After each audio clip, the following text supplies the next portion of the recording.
Mic check.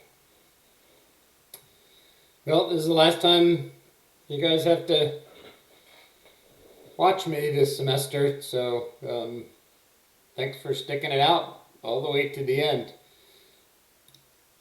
See,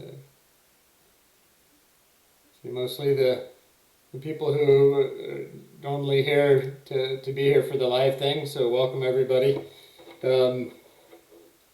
Thank you, Sugar. I appreciate it. Good evening, Tyler. So I got up early this morning and I worked super hard to get your project 4 grades back. So you all have them. It has been, baby doll. You guys have done good work. This is not an easy class. It's not a trivial amount of work, and this is difficult. So anyway, this is it, and this one's going to be a little bit different. So let me just give you a heads up real quick. In fact, let me get my notepad up. Okay, so let me just tell you my plan, and then you can decide if you want to stick it out with me. Well, first let's walk through the module, and then I'll tell you my plan. So week 17. So week 17 is a normal week. It has a lab and it has a discussion. It's going over a concept called hashing and hash tables, and then has a lab where you implement something that looks a lot scarier than it is. But here's my plan. The supplemental videos walk through the entire lab solution for this week. So what I would prefer to do with the live time is give you some of the sort of extra content that doesn't fit really well in the course, especially the way it's worked out for us online. So I want to do sort of bonus and looking forward content and lean on you to look at the old video for the lab solution. So we're going to do a lecture, but what I want to cover primarily is how do you do C++ development manually without the help of REPL it. So you need to, especially if you're transferring to a 4-year institution, but even if you're not and you're going to go out and be a software developer, you should know how to manually create and manage a project without the help of REPL it. So that's what I'm going to cover tonight. So the lab solution is in the supplemental videos from last spring. I'm pretty certain that it's a complete walkthrough from start to finish, so that video will get you to there. And then our time, I would rather give you additional content on top of that I wouldn't get to cover if I were re-lecturing the hash table stuff. So anyway, heads up everybody. I'll put it in the notes.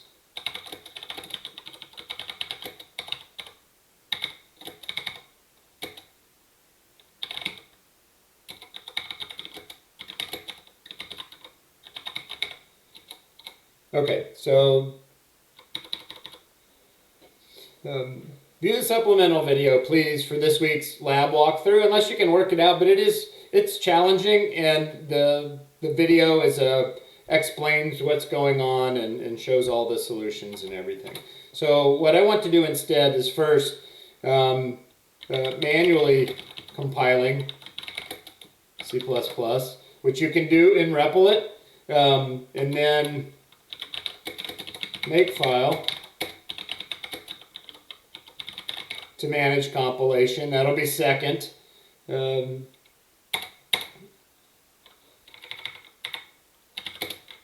hope this doesn't push it off the edge. It did a little bit. Did I mess up your view? A tad. Okay, I can live with that. Okay, so, and then number 3 is that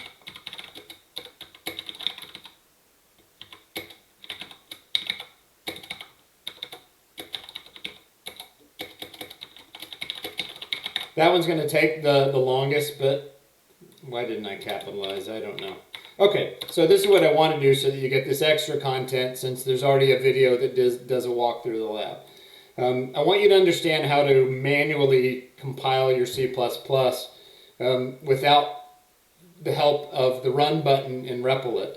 Now you've already executed programs manually in Replit by going into the terminal, typing // but I want to talk about actually doing the compile that way.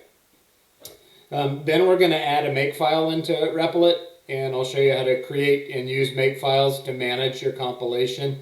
The reason why you want to know how to do makefiles is because they're very commonly used for this task, but also, especially if you are transferring to Chico State, a lot of their instructors, if not all of them, will require that you submit your projects with a makefile. So I want to show you how to do that, how to submit a project with a makefile.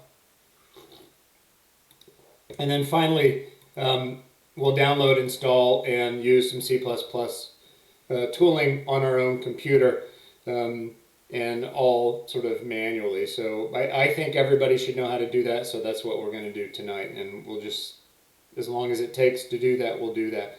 The downloading part is going to strain all of our patience because we have different download speeds and people will be working at different paces, so we will try our best to pace ourselves so that you can keep up, but if you get behind a little bit, the videos, as always, is going to be posted, so don't get too stressed. You might just sort of watch if you feel yourself slipping behind, and you can always go back to that point when the video's been posted and then play and pause your way to the end. Okay. Why that's there. So that's the plan. So I'm going to go to REPL, and I'm going to create one.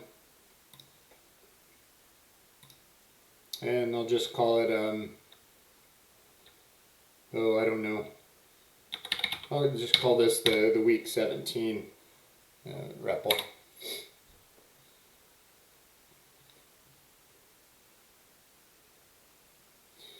Okay, so I'm going to click run once and once only in tonight's class. Actually, I might click it another time, but our goal here is to not rely on this run button to do work for us.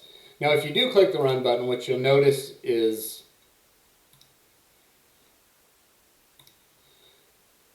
there's actually a command being executed in here, and it's a fancy looking compiler command.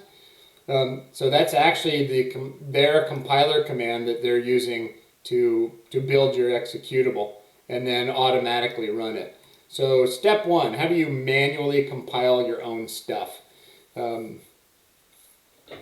So we're going to use the, you can type clear in here, by the way, and clear the screen. So this is a terminal screen. If you're on a Windows machine, this is like PowerShell or the command console. If you're on a Mac, it's the terminal. In Linux, of course, it's the terminal. But let's start just by manually compiling our own code. So I'm going to use the G++ compiler, which I know is on the Replit systems. So G++ is a very common C++, it's a very widely used C++ compiler. The G stands for the GNU project, which is a free software project. So this is a C++ compiler that a free software project maintains. Microsoft makes a C++ compiler, Apple makes a C++ compiler, although really they use some variant of one of the community ones. Anyway, that's just a C++ compiler, but you can run it manually, and you can run it on your own code from the console. So I'm going to compile that code. Now, one thing to notice here, it spit out something called a.out.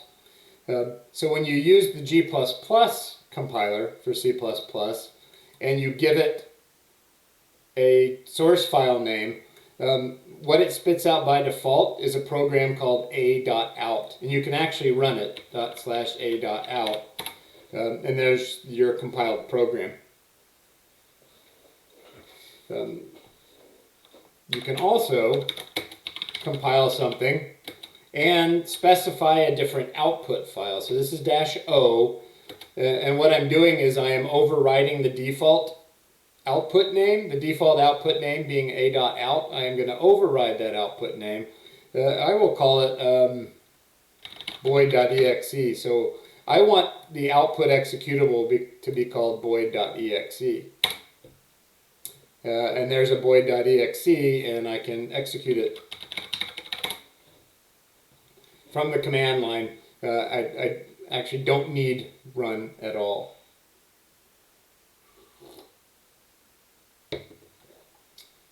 Okay, so there's step one. Step two, let's add... no, we don't want to overcomplicate this just yet, do we?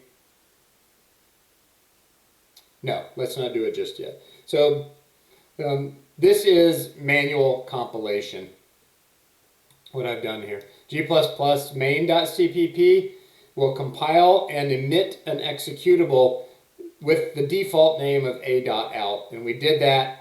We compiled it. There were no errors, and then we ran it, and it did the output. Then we compiled it with an option. So compiled the same source code, but we specified a different output from the default. So the output being void.exe, which you can see here in the file list, and then we ran that and got the same output. So not that interesting, but if you don't have a run button and you don't have repl.it, this is how you would go about manually compiling your code. So now let's make it slightly more interesting. Let's add a make file. So we're going to add a make file, new file, make file. How you spell this does matter. So notice it's capital M, make file. There's no .txt on the end. There's no spaces. Most of you have good habits about this, but if you have bad habits about file naming, this one matters. If you don't name this right, you're going to end up not having a make file that works the easy way. So capital M, A-K-E-F-I-L-E, there's no extension, no .txt, no .h, no .c, nothing, just make file. Notice that's the whole name, make file. Alright, so this part's going to look a little bit funky, but you need this at the top, and then we'll see how it works. So the purpose of a make file is to allow you to basically, you enter in all of your compiling commands into a make file, and it has two effects, but one of them is that you don't have to remember, what I was about to say, you don't have to remember the compiler command more than once. So all this thing is a place where you stack up your compiler commands, but it has a syntax, it has some rules. So I'm going to make a rule. So right there against the left margin, I called it program with a colon.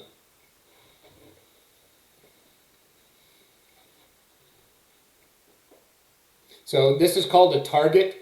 Technically, we're not going to worry about what a target means just yet, but, oh wait, I already forgot something. Let's push that down. I wanted to do something else before I did that, but this will be our first target that we build. So make files consist of targets and recipes. Targets and recipes, kind of weird.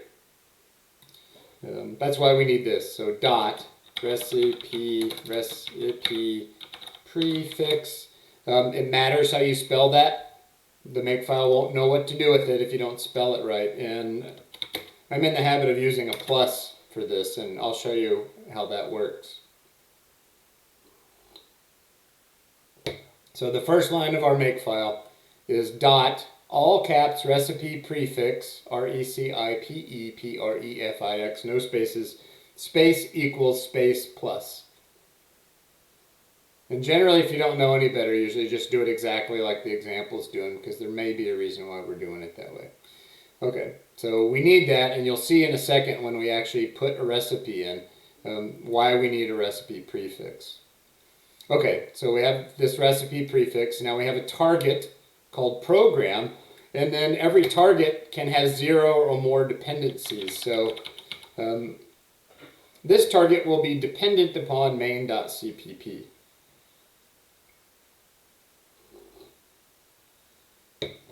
So I put program :space main.cpp.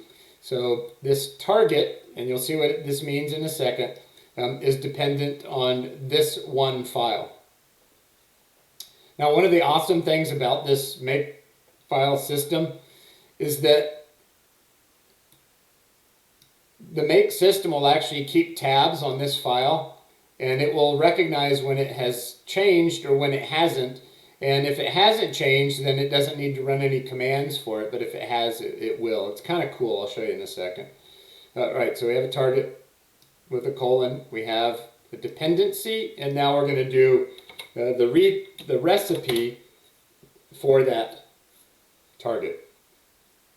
So I use the recipe prefix, which is a plus, followed by a space, and then I put the recipe, which is really the command for what do you do with this main.cpp. Well, I want to compile it.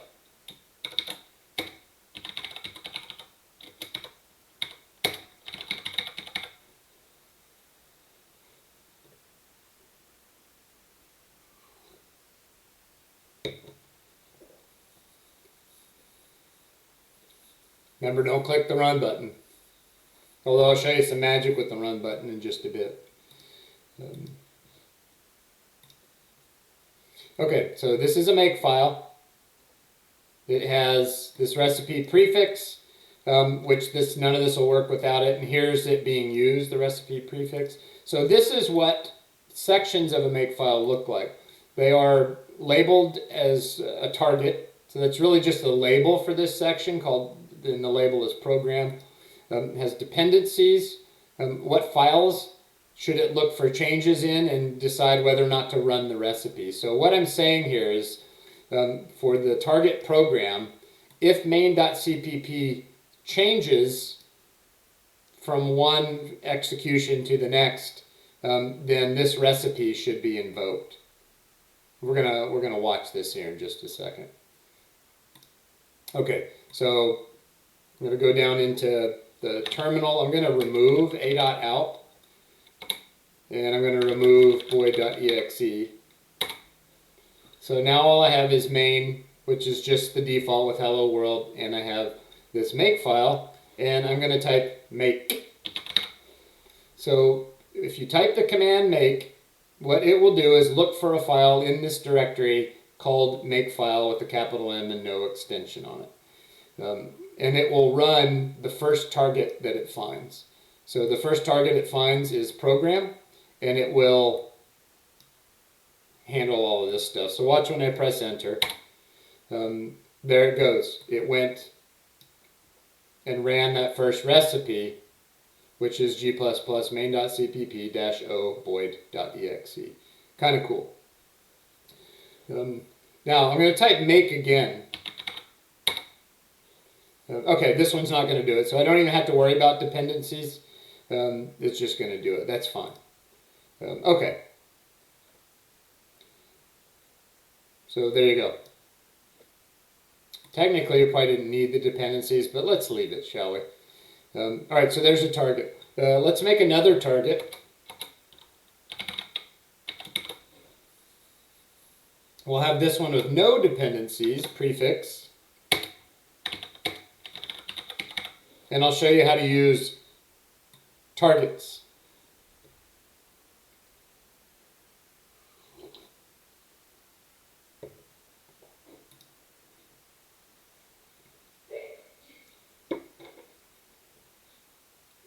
Okay, so now I have two targets, one called program that is dependent upon one of my source files, and another called clean that's dependent upon nothing. That whole recipe is about just removing the executable. That's all it does. So now if you type make by itself, it runs the first target by default. So if you want to run not the first target, you actually type make space and the name of the target you want to run. So I want to run the clean target, and watch what happens. There it ran the rm command.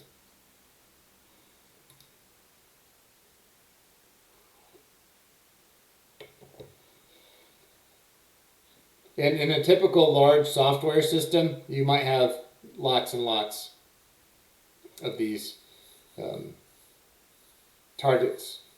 You can also, by the way, type make program, and it will run the program target, even though that would be the default because it's first in the file. So you can do that, make clean.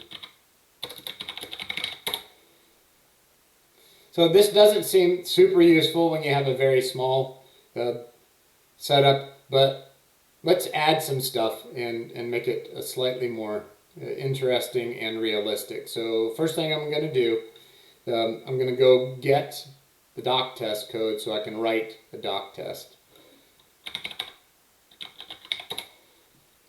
And fortunately we have a lab this week, so I can go to the lab, which will have a link to doc test, and I will grab that code.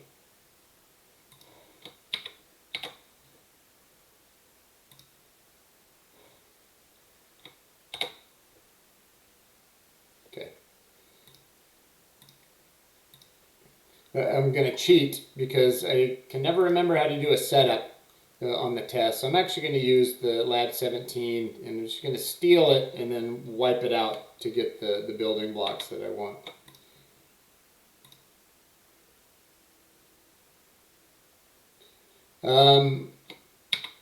So can you, I'm not sure what you mean by overloading, but no, you can't overload a target if that's what you mean. You can have alternate text files.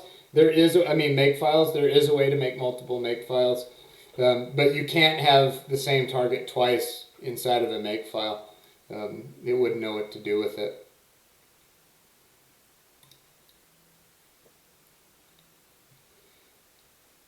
Okay, so I have doc test. Now what I did is I went and I grabbed the testing code from Lab 17. I'm not actually going to, but I am going to add another CPP file. And I'm going to put the testing code from Lab 17, and then I'm going to wipe it out. I just need like this part at the top so I can remember how that works. I don't think I need any of that stuff. I will leave this test case. I'm just leaving enough behind that I can remember how to set one up.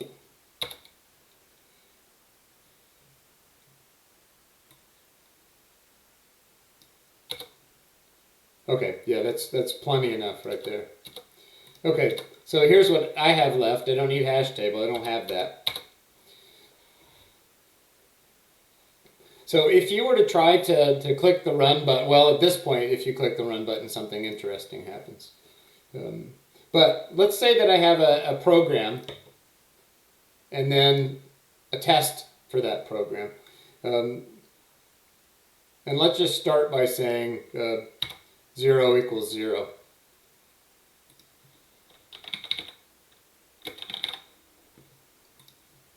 So there's my whole unit test in test.cpp. I haven't changed main, the doc, but technically in Replit you can't have more than one main, but I want to be able to either build my actual program or build my testing code for my program, and Replit isn't friendly to this, but makefiles are. So let's go to our makefile and add a test target that will be dependent on test.cpp. So I'm going to add a third target here, prefix, and then g++, test.cpp, and then I will specify an output executable of test for it. So now I'm actually using the REPL to build multiple applications inside of one folder, which if you're just clicking the run button, that ain't going to happen. So now I have 3 targets. My original program target that uses main to build an executable. I have my new test target that uses test to build an executable, which I will call test.exe. And then I retained my clean target with my remove void, and let's also have it remove test.exe if it happens to be there. In fact, let's put a -f, which is a the silent option. So my new clean command, recipe prefix space rm space -f. That's forced, but really it makes the removal silent. And then those two files. So that's an updated target.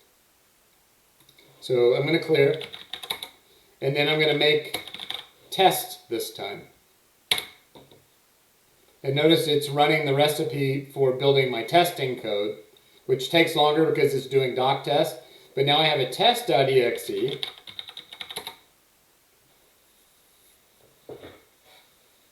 I can make the program, and since it's the first target, I can either list the target name or just let the default target execute. So I'll make the program, and now I can have the running program and a test right alongside each other in the same folder, which the run button will not let you do.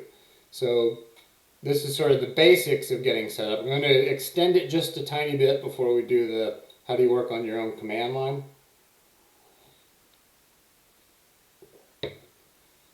So working in my makefile,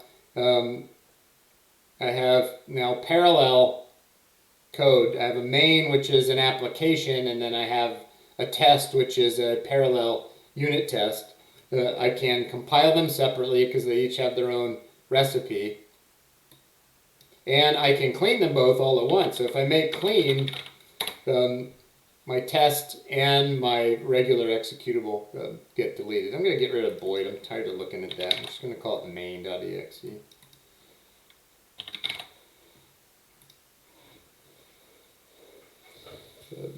Like so. There's a lot more you can do with makefiles. I thought we'd get just started with the basics. I mean, that's most of the thing, isn't it? Let's make a header file and just give ourselves an application real quick, and then we'll test it at the same time. So I'm gonna make a makefile. I'll just call it thing.h. In fact, I'll call it HPP because I'm going to do everything inside of thing. Hopefully this isn't getting to be too much. Let's do a pragma once. I don't want that. You know what? I don't like what I did. Let's separate it out into two files. No, let's not. Does it matter? It doesn't really matter. It does kind of matter. So let's go ahead and just do something real quick.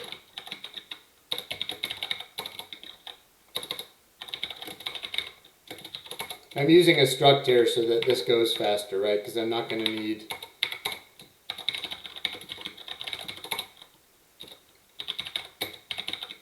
Everything will just be public by default, and that makes for a much faster test. So string name, ID,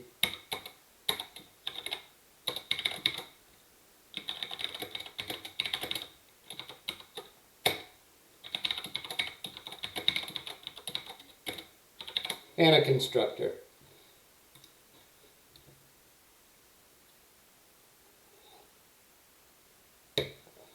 I'm just trying to sort of prove the point about the usefulness of a makefile. But it's going to be very useful if you end up transferring to a place or getting hired by a place that expects that you can create and work with makefiles to manage the compiling commands for a large project. So what would tend to happen would be that you might be working on some subcomponent of a larger program. So your subcomponent would have its own makefile setup, and then it would kind of be rolled into a larger project, which would run sort of cascade down through a series of sub-projects makefiles. So you'd be expected to offer a makefile for your component so that it could be compiled, and whatever it is that you needed for compiler commands, you manage that through your makefile. All right, so here's thing. These fields are public, so I can quickly print them for testing. But this is thing.hpp, so it's in everything in the header file. And so let's just start with that example. So if I want to make an application out of it, well, I'm going to include it, and then I'm going to use it. I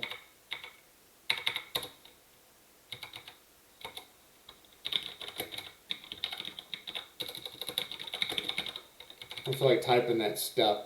So I left IOStream. I included my thing that I created in this folder. So let's make one. Thing T, name,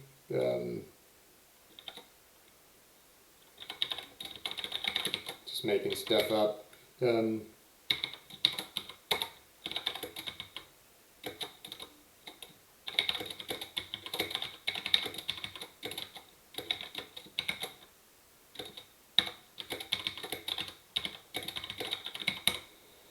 There's my application,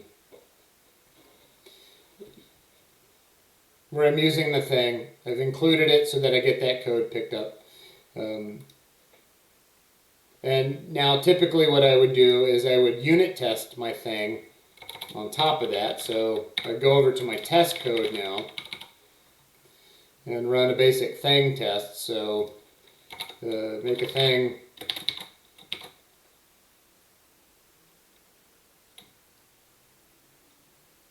I don't know, call it Apple. ID of 1 doesn't really matter, although might be more interesting. And then I'll just do a couple of tests to make sure that the constructor works, right? So t.name should be Apple, and t.id should be 99. Now I did this in part to make a point about what you do and don't compile when you're doing it manually, and then we'll show something that you do compile manually because we're doing pretty good on time. Alright, here's my test. I've included thing here as well because I want the code in thing.hpp. Now remember that thing.hpp means that that's a header file and implementation all rolled into one. So in my makefile, I don't compile anything but the CPP files. Now I can say that's a dependency if I want, but I'm not going to add it to the compiler string because you don't compile .h and .hpp files, you just don't. So the compiler recipe itself, I don't put .h or .cpp files in there at all. If you include it, then you don't compile it. But I can add it as a dependency on my program target and as a dependency on my test target. But I wanted to point out to you that I'm not going to compile those things. You include .h and .hpp, you don't compile them. Okay, so now let's make the test, which now should have thing in it. I'll run it. I can run it with the -s option and it will show me the two assertions that it ran, so that's good news. I will make the program. I can either type the label for that target or just run make, which will find the first target in the file. Yes, so Sugarmass, if you have a file nested into a subdirectory, would you have to add the directory onto it? And yes, you would. So you would need to do like subdir / file.cpp that's in there, yes.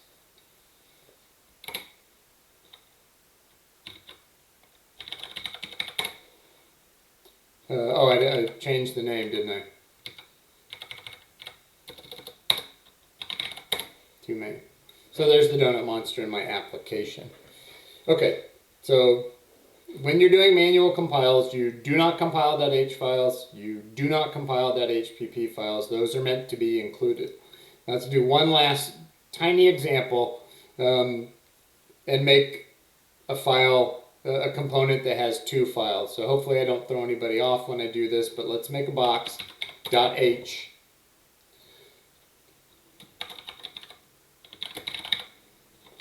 Putting pragma once inside of your header files is a good way to avoid them accidentally being included more than once. So you don't put pragma once anywhere but on .h and .hpp files. But let's make a box.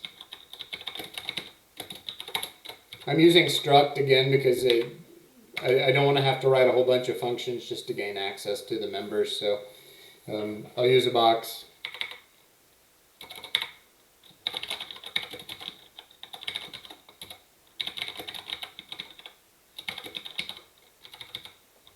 Put something in it. Give it a weight. Oh, we'll do something like the dimensions. Do we really need to do that? What am I using this box for? Oh, just to show you the compiling. So let's just worry about that.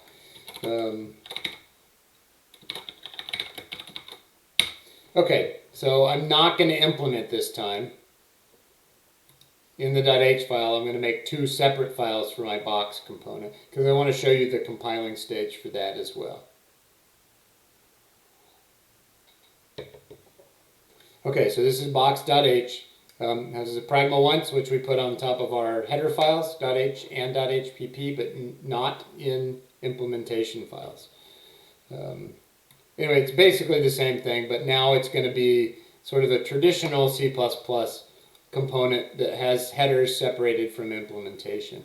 So let's go add box.cpp, add, there we go. So in here we do box.h to pick up the definitions, and then we're simply going to implement the constructor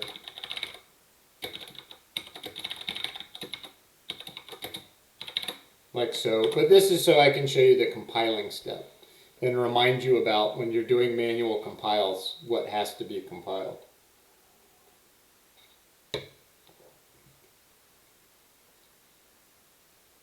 Alright, so I tried to keep that super tiny. I use initialization list just because that's sort of a quick way to do that. So there's my implementation of my box constructor. So now I'm going to go use it in main first. So I have box.h, which really just has a struct with string contents in that declaration. I have box.cpp. So now in main, in addition to thing.hpp, I'm going to include box.h. That's a header file for the box, and that's what you include, of course. And then I will make a box, box b. Contents will be donuts, because that seems to be the theme.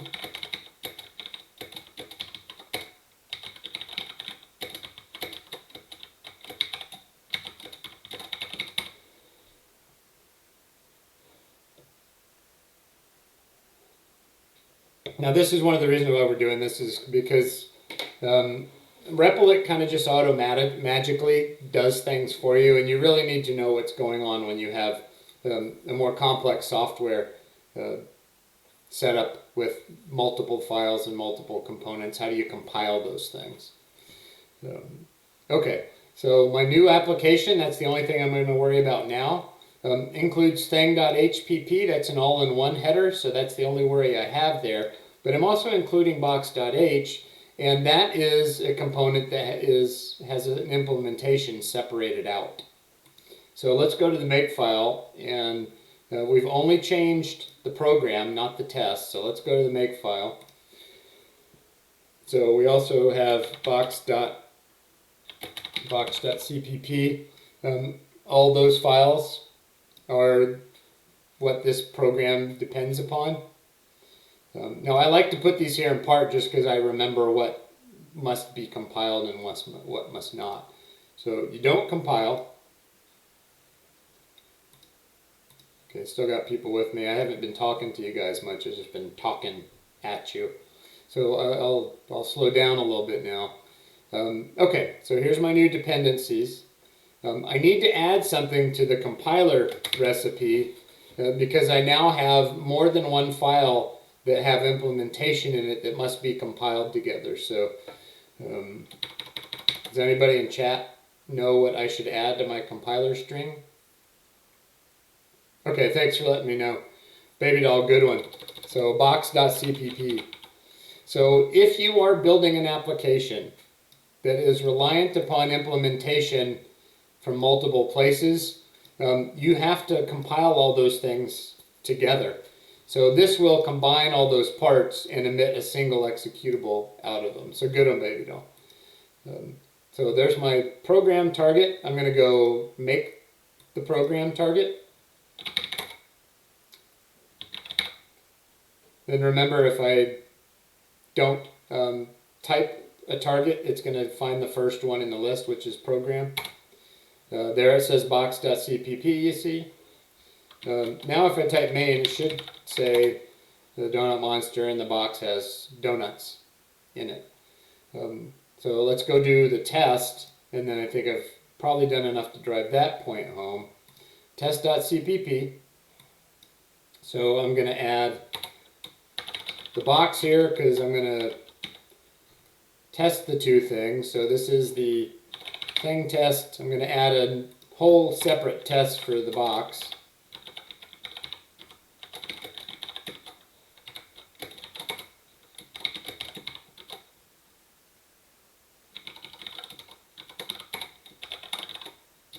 I'll separate this out.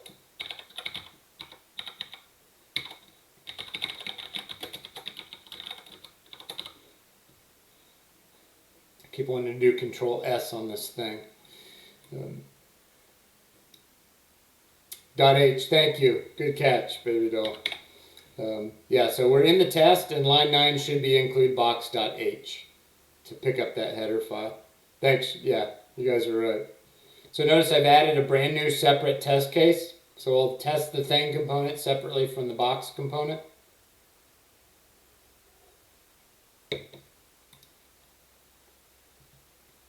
And then I want to go to my make file and make sure that my test is compiling correctly. So I need to make sure that my test now includes all the things that it needs. So there's the dependencies.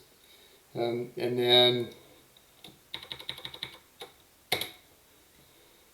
probably everyone knows what goes into the compiler recipe for my test target.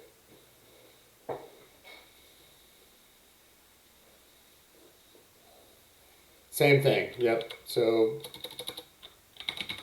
compile.cpp files, include .h and .hpp files. So now I should be able to use the make utility. We'll read my make file, find the test target, and execute. So there's the updated recipe.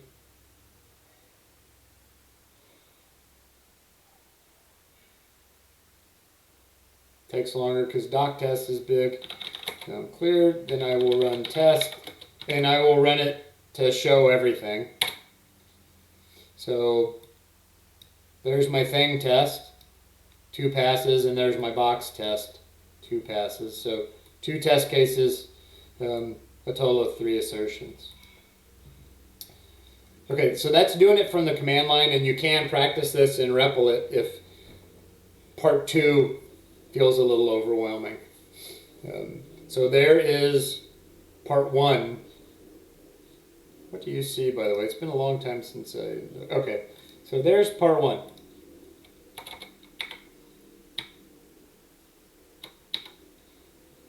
How do you manually compile? How do you use a makefile to manage your compiling for you? And it allows you then to sort of develop things inside of the same folder structure in parallel and then compile and run them separately. I'm actually going to run a make clean on here just to get rid of the executables from my REPL. Okay, so that's part 1. Part 2, I assume that everyone is in Windows. So if you're not in Windows,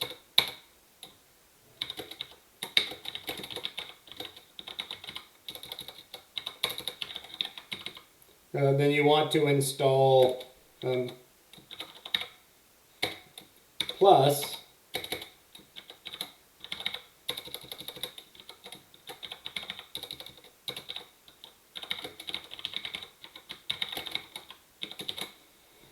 We're going to do Windows, just so you know, but if you're on a Mac and you want to work from the command line and do things the manual way, you're going to need Xcode.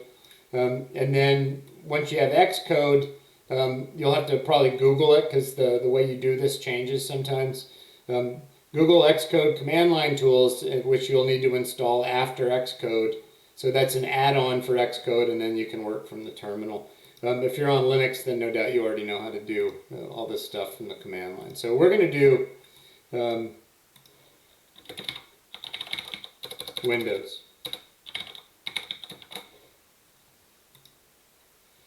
So anyway, if you're on a Mac, I'll push that down, but that's what you want for Mac. Okay, so we'll get started. I'm gonna once we get started, I'm gonna go get some water, and then hopefully that'll stall us a little bit, so that if you're downloading with me, you can do that. Now we're about to do some downloads, so just warning for the next part. It's going to require all of our patience because things are going to be downloading a little bit. So hopefully I give you enough to at least to get started and then complete. So here's what we want to do. Let's just Google this. I'll actually do it on Google so you can see. So Cygwin, Cygwin.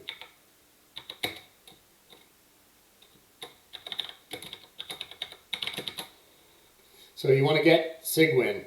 That's what we're going to do first, and then I'm going to go grab water while it downloads. It's small, but Google Cygwin.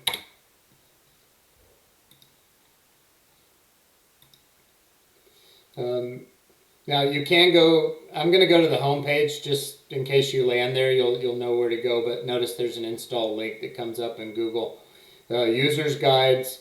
So this Cygwin is a set of the open source software tools that include C++ compiler, the make utility for doing make files, and lots of other stuff.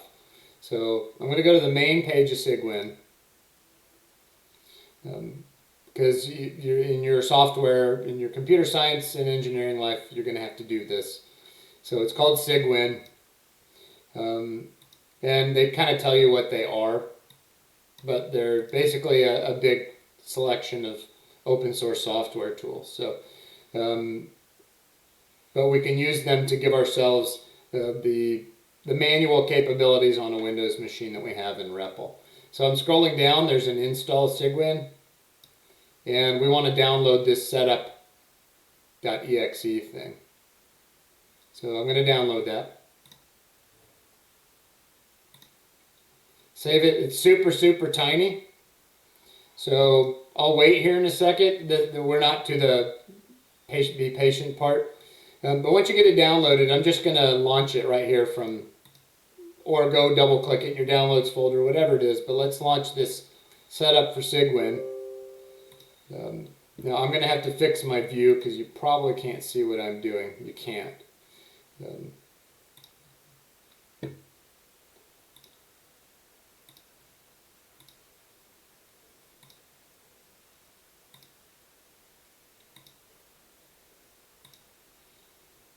Okay, so here is the setup window for Cygwin. It's a little bit confusing actually. I'm going to make that be obviously separate. Okay, so here's the setup program for Cygwin. This is where we're going to get to a spot where we're going to have to wait for a while. It's not a super long time, but it is a little bit. Okay, so here we go. I'm going to click next. Install from internet is what I'm going to do. I am going to take note of this root directory, so C:*Cygwin64.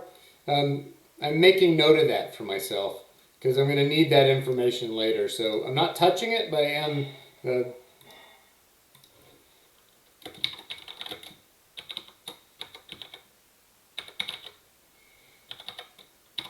taking note of the fact that this is where it's going to install it on my system.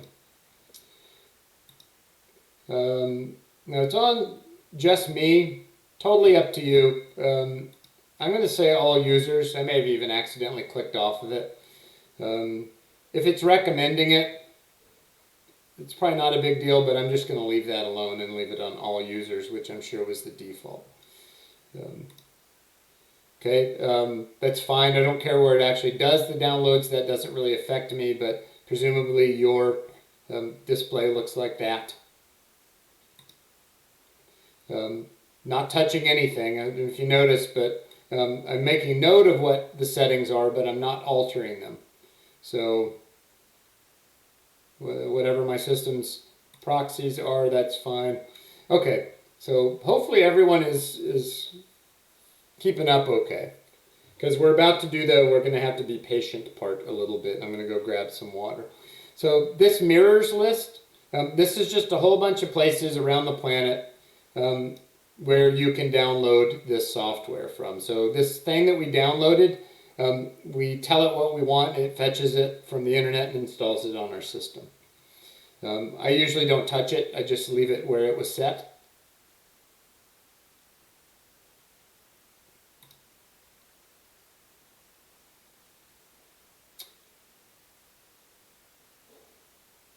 I'm getting a, let me show you what I'm getting, because I don't think you can see it. You can't. Let me show you what I'm getting.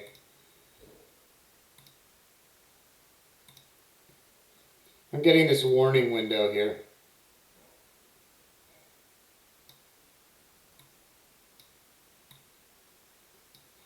I don't know if anyone else is getting the warning window. Do you want to continue using this mirror that may be out of date or missing packages? No, I don't. I don't want that, so no thank you. I will select a different mirror.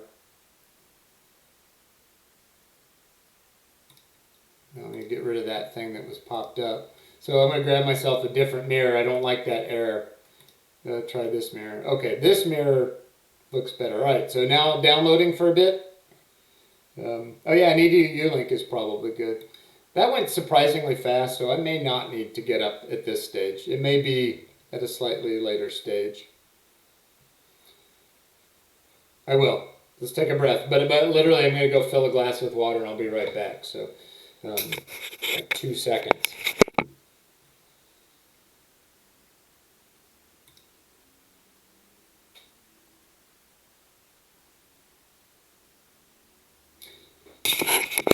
Oh, I see. Baby Doll says the next part is long. Okay. If we're all okay to go, then let's just keep going. Let me scale this back to something that's reasonable. Okay, so it's the next part that's long. All right, hopefully everyone's doing okay while I'm sort of fiddle farting around here. So this is a kind of a confusing interface. This is actually showing some stuff I've already installed. But what you want to do up here in this view, put it on full.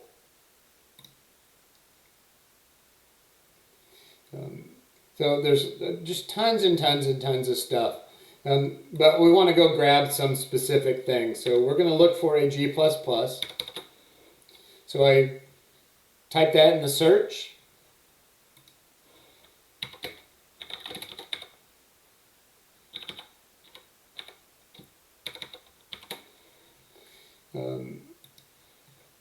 And you can give me a heads up if I'm messing up. Give me a heads up in chat if I'm messing you up somehow. So we want GCC, G++, this one here. The way you get these to install is you go over to this little list right here. Now I already have it installed, but I'll just show you. What you want is the newest one you can get. So I don't know what the highest number is, but I usually take the highest number unless it says beta on it, and then I take the next one down. So get the highest number on this software that's not beta. Notice I am on GCC G++, not the others.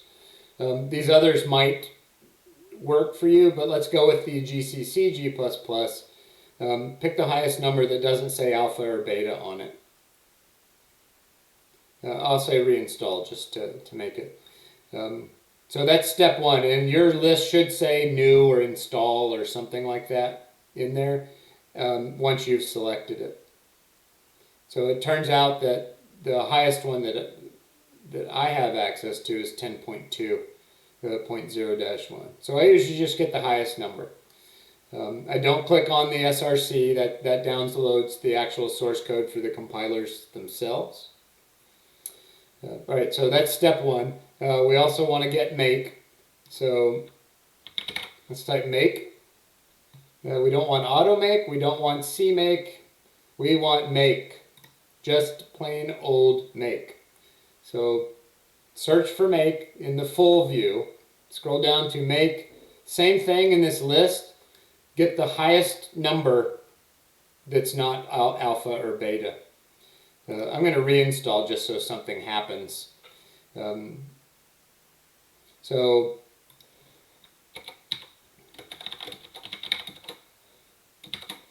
there's all kinds of other developer software in here, by the way. There's debuggers, there's other programming languages. We're just doing the C++ stuff, but there's lots of other utilities in here. So this Cygwin thing will be something that you come back to probably if you're a developer type. Okay, so hopefully everyone's got a thing, and here's the long part. So we're going to click next. And away it goes. Yeah, that's fine. The source boxes just download the source code that you don't actually need. That takes a little longer, but doesn't hurt anybody. Okay, so this window that I'm getting now says confirm. So for me, it's going to uninstall and reinstall, but you should see that it's going to install not only what you selected, but a lot of other stuff that what you selected is dependent upon. So yes, I want to install that stuff. Okay, now it's water time. So be right back. And hopefully yours downloads relatively quickly.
Yeah, hopefully no one's getting stuck, but this part can take a while. We're actually gonna do the next step. I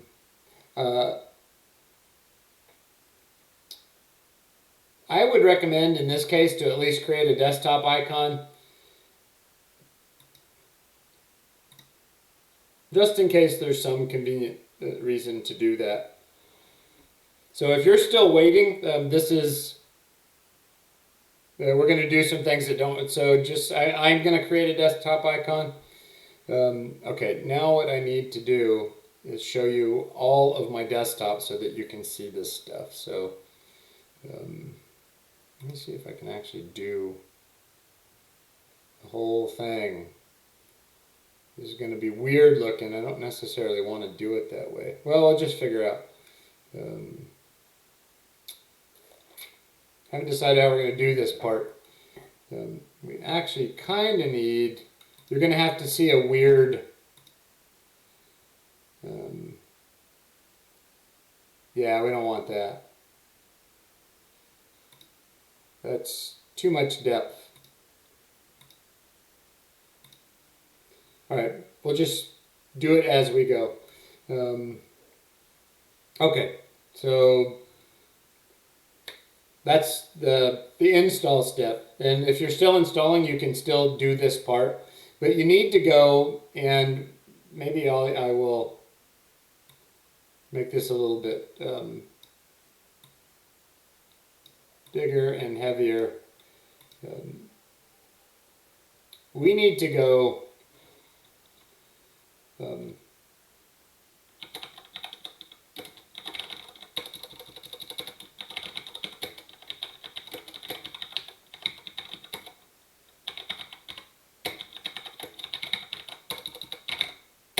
I think I just have to type out the instruction.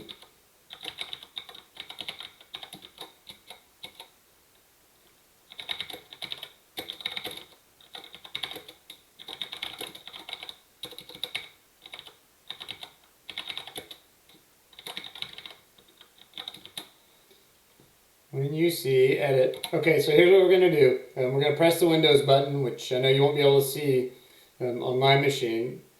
Start typing the word environment, and you will see edit system environment variables pop up in the options on that menu. When you see that, select it.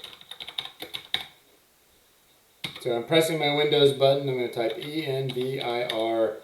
Edit the system environment variables control panel. So I'm going to click on that, and then I'm going to put it to where you can see it. You can see it magically. That's why that would be, I have no idea. So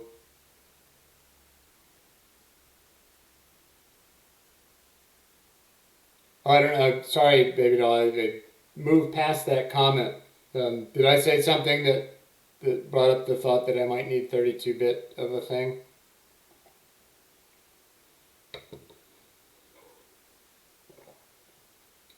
Oh, for sugar. Okay.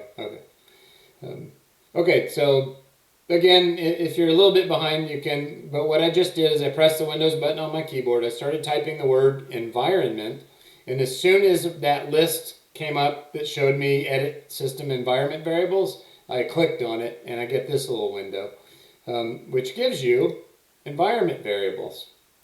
So you want to click on that, and now I think you won't be able to see until I make an adjustment. Yeah, so let me do that.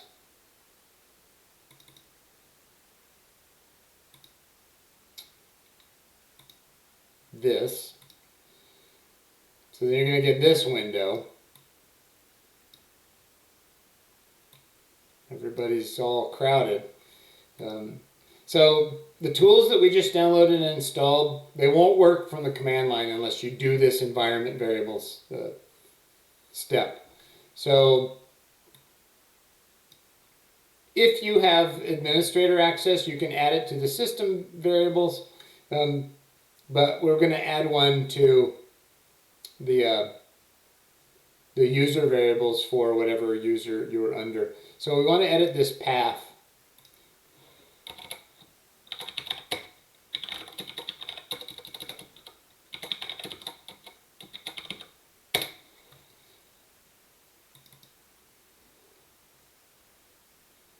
Let's see if I have this.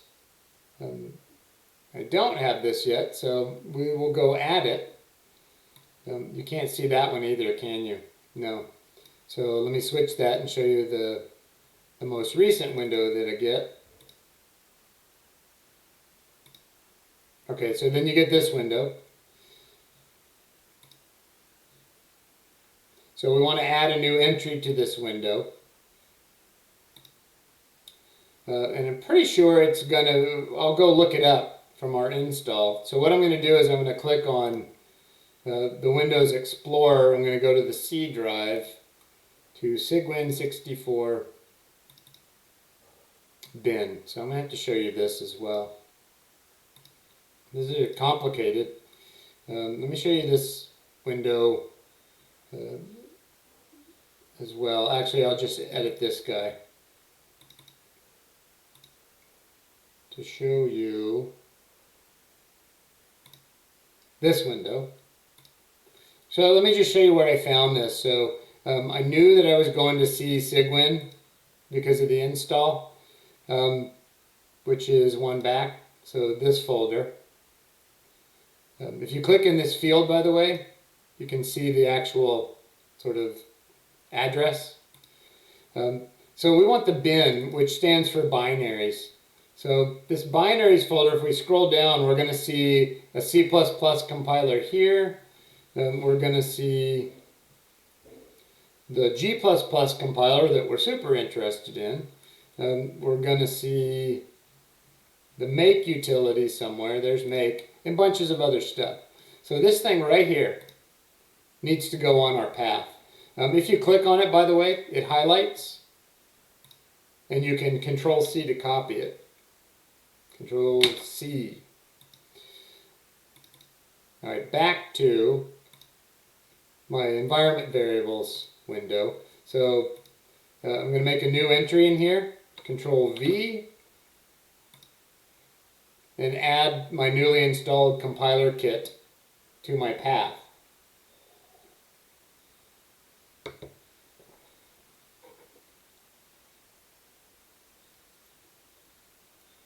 Hopefully this thing just works. We'll find out.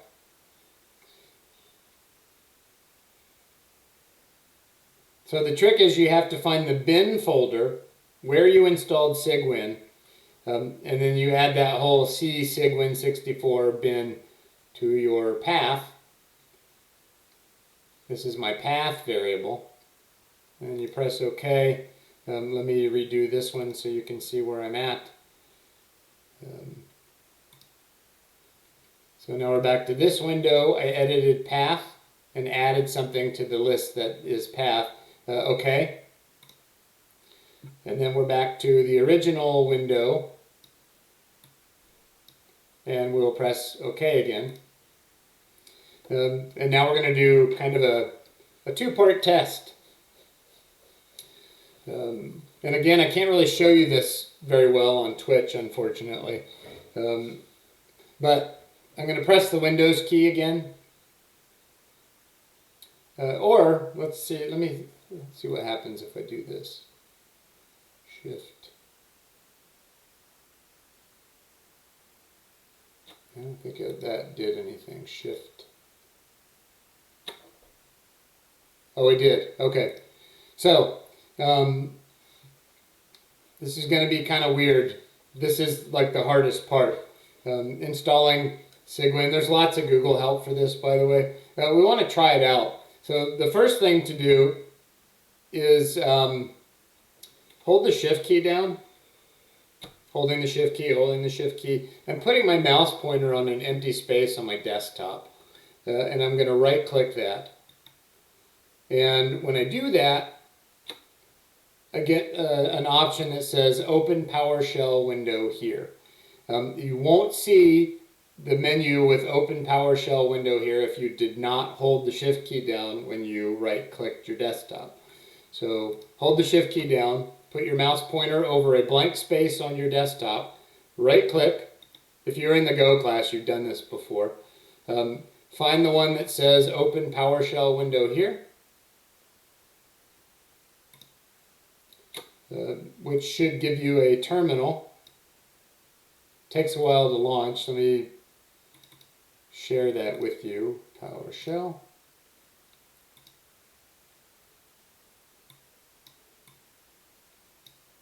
Alright, here's PowerShell. Looks kind of funky. And we're going to type G++ and just hit enter and see what happens.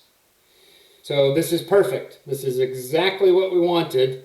We wanted fatal error, no input files.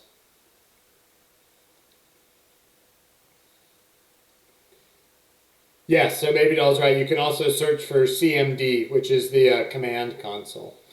So once you get the PowerShell or a command console and type G++ and press enter, you should get what I got, which is an error saying that you tried to compile nothing. So now I'm just going to do a quick hello world and see if it compiles. So notice that I'm on this PS PowerShell C users JBoyT desktop. So I have my PowerShell located on my desktop, and now I'm going to create a new file on my desktop. I'm actually just going to do it in Notepad here. So let's do one real quick.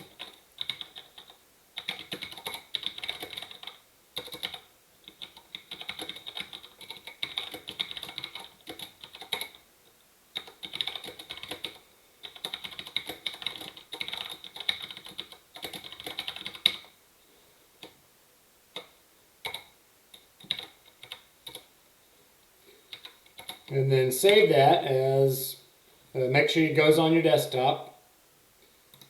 So I'm being very careful to save my new file on my desktop. I'm going to save it as hello.cpp.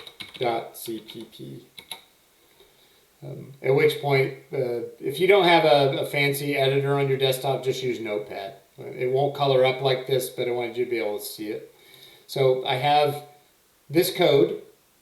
I saved it on my desktop in a file called hello.cpp.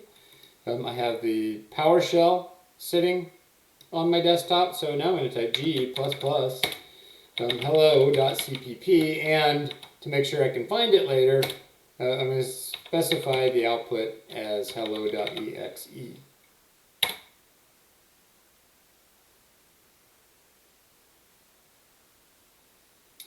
So far so good. /hello.exe, hello from PowerShell. So there's PowerShell. I mean, there's manually compiling from Windows on the command line. Okay, my last act for the whole semester, and if you're still around, thanks so much for still being around.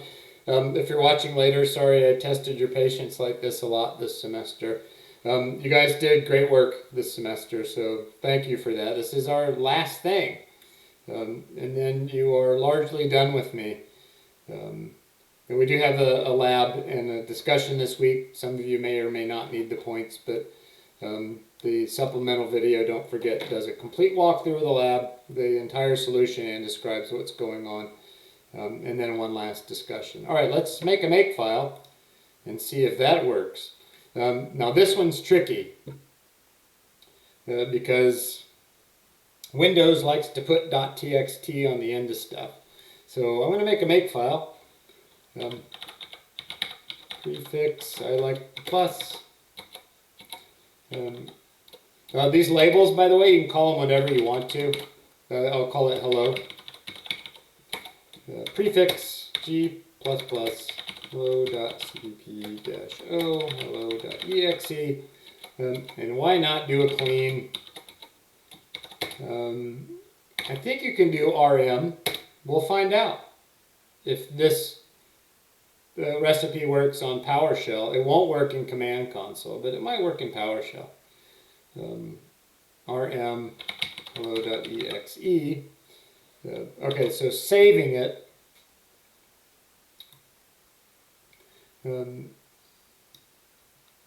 Let me show you what I'm going to do. So I need you to see this in my last act. So let me, oh, that one's okay. I'm going to have to add another.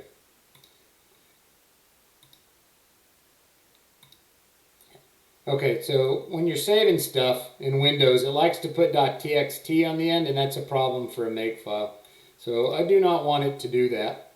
So I'm going to type makefile, I think with quotes around it. The other way to do this, which is what I normally do, is don't let it do a normal text file here. Say all types. And then, in theory, it won't tack a dang.txt on there. So there's ways to fix this, but just pointing out to you that Windows likes to stick extensions on the ends of things, and it's super irritating. So save. I'm actually going to go double check this. So I'm going to do a listing on my desktop from PowerShell. And there's makefile with no extension on it, so that's what I wanted. So let's try out. Does this thing clear? It does clear. Let's try it out. Let's do make. Oh yeah. So now the utility is working where REPL wouldn't do it. So let's make. So watch what happens now. Hopefully I haven't lost you too bad. I'm going to go change the code.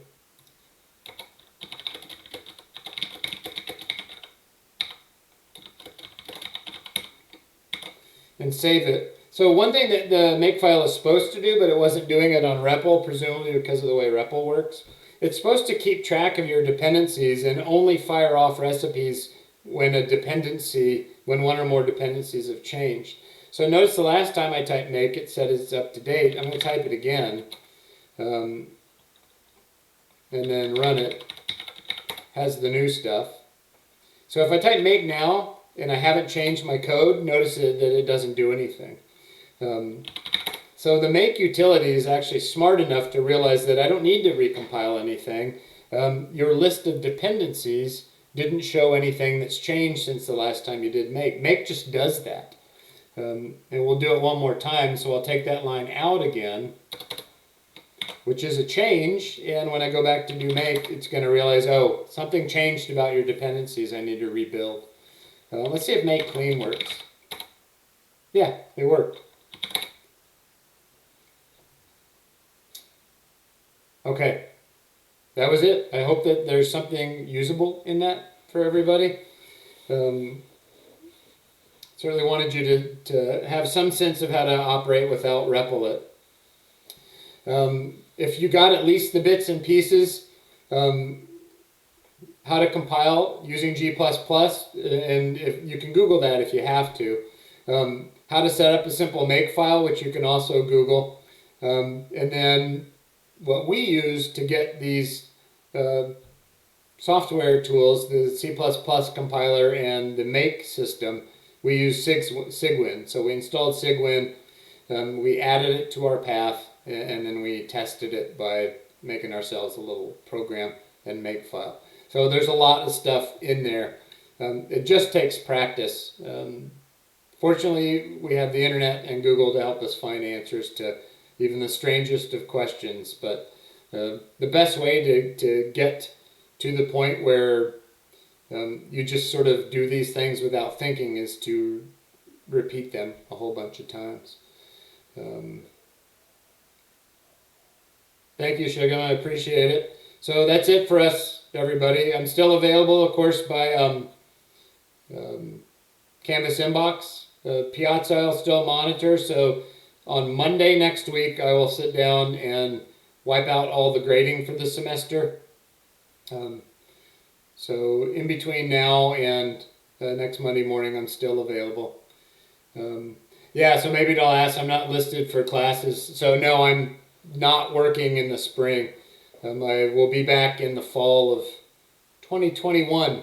I'll be back, which will be the last of my... So you guys just experienced my third of my last 3 semesters. So in the fall of 2021, I will be back for my next to last semester, and then the fall of 2022 will be my last semester. I'll be done at Butte.